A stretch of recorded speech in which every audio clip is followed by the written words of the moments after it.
Bismillahirrahmanirrahim. Alhamdulillahirabbil alamin wassalatu wassalamu ala asyrofil anbiya'i wal mursalin sayyidina wa maulana Muhammadin wa ala alihi wa sahbihi ajma'in. Amma ba'd. Hadirin rahimakumullah, usikum wa nafsi bitaqwallah. Qala Allah ta'ala fil Qur'anil Karim, wa may yattaqillaha yaj'al lahu makhraja wa yarzuqhu min haitsu la yahtasib.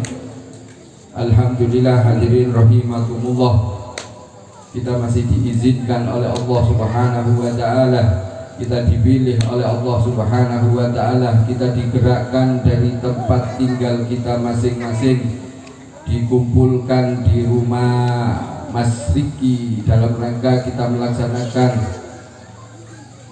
rangkaian safari Maulid hari yang ke-16. Semoga apa yang kita lakukan ini mendapatkan keridhaan dari Allah Subhanahu wa taala, dan semoga dicatat dijadikan sebagai amal sholih ingkang makbulan kalian Allah Subhanahu wa taala. Lan mugi-mugi sababiah menika apa yang menjadi harapan kita semuanya, keinginan kita semuanya, urusan dunia kita, urusan akhirat kita, bibarakatil majlis ini Allah ridha, Allah ridha, Allah ridha, dan Allah kabulkan untuk kita semuanya insyaallah. Allahumma amin. Dan semoga hal ini dijadikan oleh Allah, disaksikan oleh Allah sebagai salah satu rasa tanda mahabbah kita, rasa kerinduan kita, rasa cinta kita kepada yang mulia baginda Nabi Agung Muhammad sallallahu alaihi wasallam insyaallah. Allahumma amin. Sholawat serta salam semoga selalu tercurah kepada junjungan kita yang mulia baginda Nabi Agung Muhammad sallallahu alaihi wasallam beserta keluarga beliau, sahabat beliau, para pengikut beliau, termasuk kita semuanya ila yaumil qiyamah insyaallah. Allahumma amin. Hadirin rahimakumullah, sejatose ingkang jumeneng ngeten iki sanes kula niki serep sing nomor 5. Kula bocori iki. Jatine ingkang pertama yaiku Husnul Muzair. Ya Husnul Saged. Terus badal serep kedua Yai Hamim Jazuli. Yai Hamim Jazuli boten saged serep nomor 3. Serep nomor 3 kok boten apal. Ya ini saking ngawi ya kowe. Boten saged. Nggih boten saged kan sih.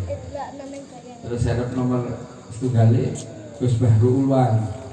Boten saged. Akhirnya paling elek-elekan kula iki serep nomor 5. Ono ing ngene iki jenengan terima. Seneng nggih, monggo, boten seneng nggih.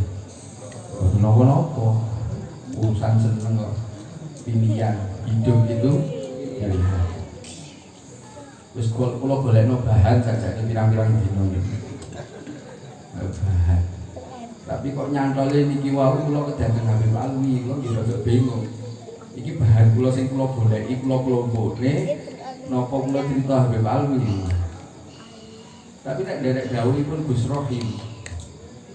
Rohim bin Ahmad As-Sadili Allah yarham. Beliau ini khatibul majlis Riyadul Jannah. Ketika beliau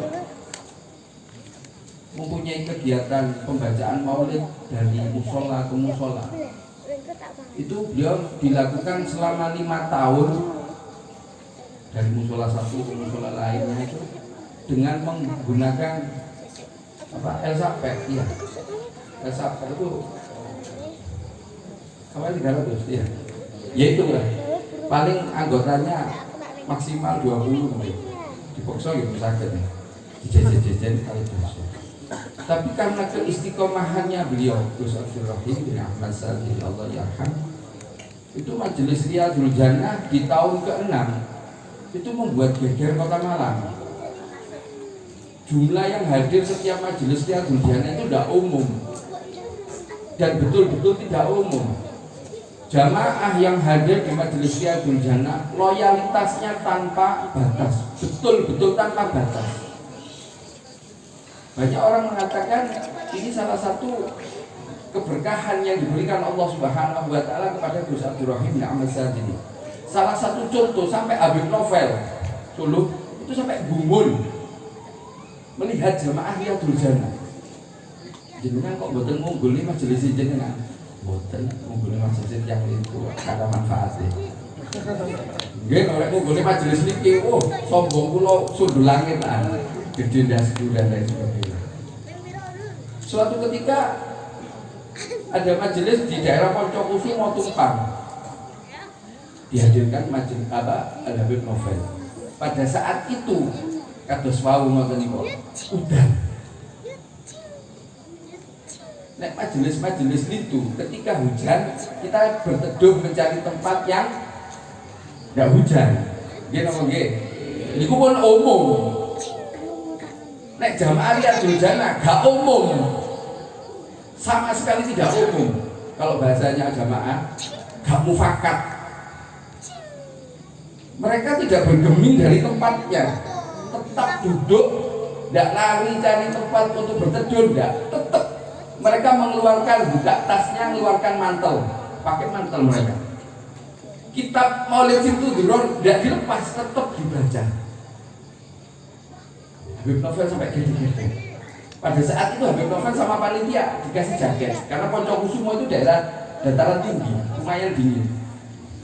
Dikasih jaket, Habib Novel tidak mau. Beliau mengatakan, saya malu dengan jamaah. Kenapa? Mereka loh tidak mau pergi dari tempatnya, tetap duduk meskipun hujan. Saya yang ada terop, ada payungnya, tidak kena hujan, dikasih jaket, saya malu. Malu sama mereka. Di luar batas memang, dan loyalitasnya memang tanpa batas. Mereka tetap melakukan pembacaan kitab Maulid Simtuduror meskipun hujan. Tidak pindah dari tempat, betul tidak pindah. Dan saya menyaksikan sendiri karena pada saat itu saya pulang ke Malang dan saya melihat ada di Batu TV ada siaran langsung majelis Riyadhul Jannah. Malam hujan, mereka tidak pergi, tetap duduk. Dan ketika pulang, Habib Novel bercerita, ada seorang yang mungkin sudah usianya sudah lumayan sepuh. Jam 3 pagi itu ketemu, Habib Novel ketemu karena pakai jaket Riyadhul Jannah. Itu di daerah Batu waktu naik beliau itu naik sepeda pancal. Apa sini? Ontel. Ya, naik sepeda pancal sampai Habib Novel tuh luar biasa dan luar biasa. Batu ke Poncokusumo itu Batu dataran tinggi, Poncokusumo dataran tinggi. Ya kan ada jalan tol yang lurus kok. Tidak ada. Harapan saya cerita ini apa? Semoga Allah berikan rasa mahabbah kepada kita semuanya terhadap majelis kita. Majelis kita, jangan punya majelis masing-masing, punya rutinan masing-masing. Cintai majelis jenengan. Karena apa? Karena dengan itu insya Allah Allah akan memberikan suatu hadiah yang istimewa kepada kita. Apa hadiahnya? Wallahu a'lam. Dan masih banyak lagi tentang keistimewaan daripada jamaah majelis Riyadhul Jannah. Sampai mohon maaf kemarin sekitar setengah tahun yang lalu ada pembukaan korwil baru di kota Ponorogo. Itu orang-orang Malang datang naik motor untuk hadir seperti ini, tahu baca maulid, baca roti, baca maulid, pembukaan selesai pulang. Dengan kurun. Padahal Malang ke Ponorogo kemarin saya perjalanan sama Ustaz Habib bin Ali bin Hasan Al-Kaf 6 jam, naik mobil 6 jam. Ya, kurang lebih lah sekitar 5-4 jam perjalanan. Hadirin rahimakumullah. Gus Rohim bin Ahmad As-Sadili merupakan sosok yang luar biasa, istiqomah dalam menjalankan aurat amaliyah pembacaan kitab Maulid Simtuduror. Dan Allah buka keberkahannya setelah beliau melaksanakan keistiqomahannya ini, riyadhahnya selama 5 tahun ini tadi, di tahun ke-6 dibuka kerannya oleh Allah Subhanahu wa taala yang antusias pada majelisnya ini luar biasa. Sampai-sampai kalau majelis Riyadhul Jannah ada di daerah kota, maka akan membuat macet. Dan sekarang sudah dibuka korwil tingkat desa. luar biasa. Di sini saya ingin bercerita tentang Al-Habib Alwi bin Salim Al-Idrus. Kenapa kok ingin bercerita tentang Habib Alwi Al-Idrus? Nukil daripada perkataan Abdurrahim bin Ahmad Sa'di, yaitu beliau mengatakan, sambungkan rohani kita dengan baginda Nabi Agung Muhammad SAW. Mungkin wau panjenengan bingung, pripun carane nyambungne datang kanjeng Nabi Muhammad SAW. Kita tidak pernah jumpa, kita tidak pernah tahu sosok yang mulia baginda Nabi Agung Muhammad SAW. Jarak orang-orang yang terdekat dengan baginda Nabi Agung Muhammad SAW adalah ulama amilin. Ulama yang sesuai perilaku dan ucapannya, mereka sesuai, tidak bertolak belakang. Dan ini ada pada diri Al-Habib Alwi bin Salim Al-Idrus. Beliau, Habib Alwi bin Salim Al-Idrus, meninggal tahun 1995. Selisih berapa bulan dengan abah saya. Saya tidak pernah bertemu dengan Habib Alwi bin Salim Al-Idrus. Tidak pernah bertemu. Beliau ini merupakan sosok yang Masya Allah. Suatu ketika beliau ini dalam keadaan sakit, beliau tetap berdakwah, tetap menghadiri majelis taklim, tetap menghadiri kegiatan-kegiatan beliau yang sifatnya rutin. Sampai suatu ketika keluarga daripada Al-Habib Alwi bin Salim Al-Idrus itu mengkhawatirkan keadaan kesehatan daripada Al-Habib Alwi. Akhirnya diutusnya seorang santri yang terdekat dengan Al-Habib Alwi bin Salim Al-Idrus, yaitu Ustadz Hasanuddin. Mungkin ada beberapa sebagian teman-teman yang pernah hadir hall Habib Alwi bin Salim Al-Idrus. Ustadz Hasanuddin ini kalau ceramah pakai bahasa Madura. Umi istri daripada Habib Alwi bilang kepada Ustadz Hasanuddin, Hasanuddin bilang sama Abah untuk istirahat karena kesehatannya tambah lama tambah menurun. Keluarganya ini khawatir.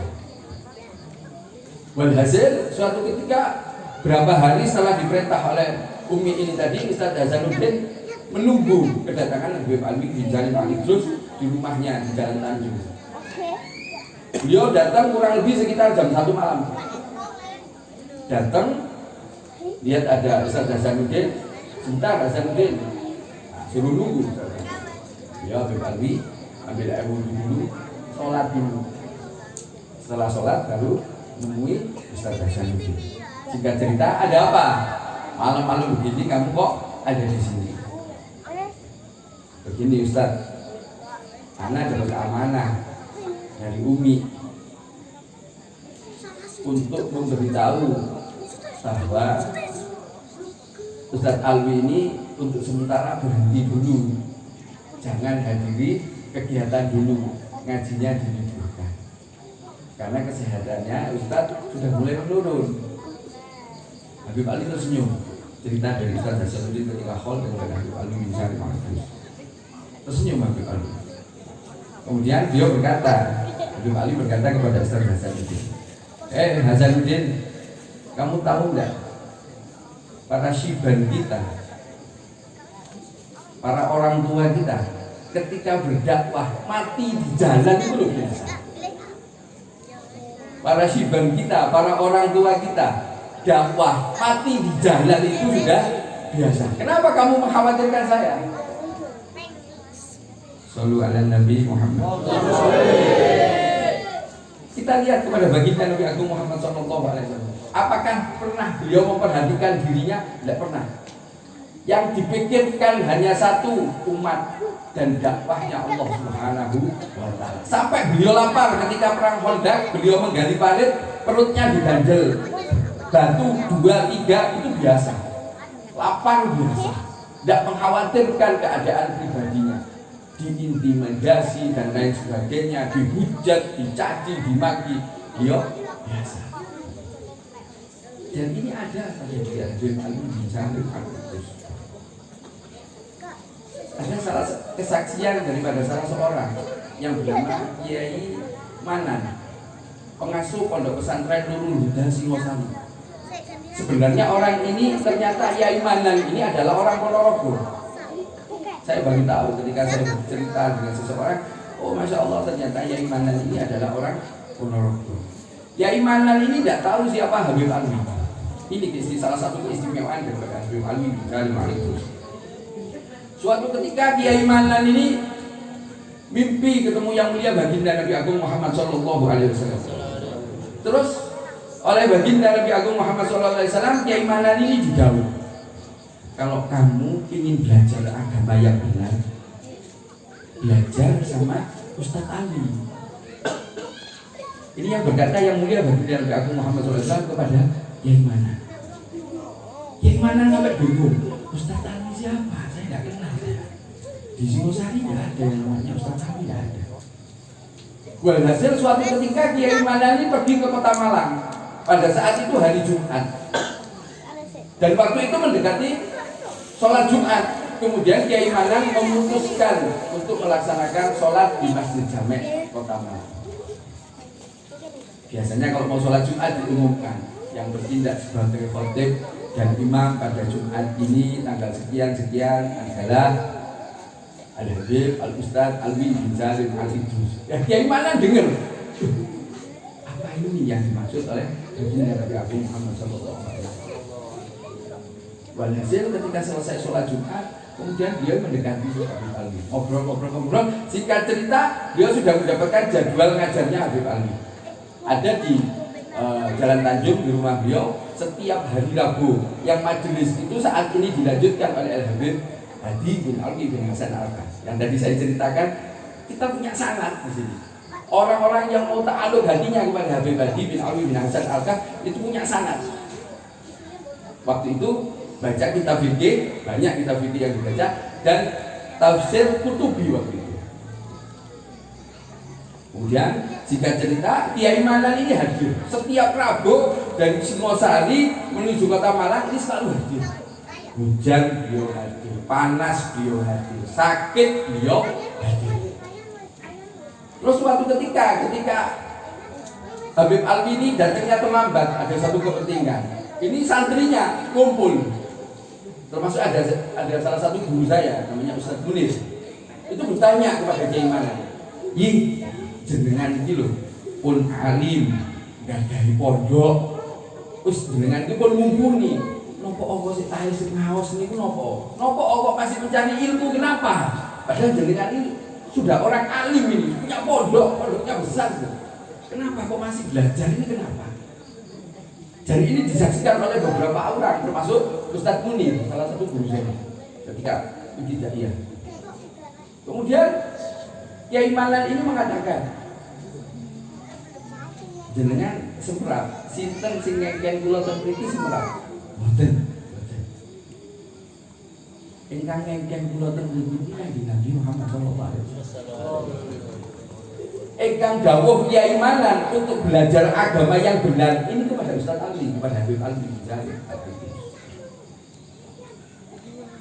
Sampai sebegitunya. Bahkan Imamul Habib, guru daripada Habib Alwi bin Salim Al-Idrus, sampai beliau setiap hari Habib Abdul Qadir ini datang ke rumahnya Habib Alwi setiap pagi untuk minum teh di tempatnya Habib Alwi. Sampai keluarga Habib Alwi ini punya perasaan tidak enak, sungkan dengan keluarga termasuk istrinya Habib Abdul Qadir bin Ahmad bin Habib.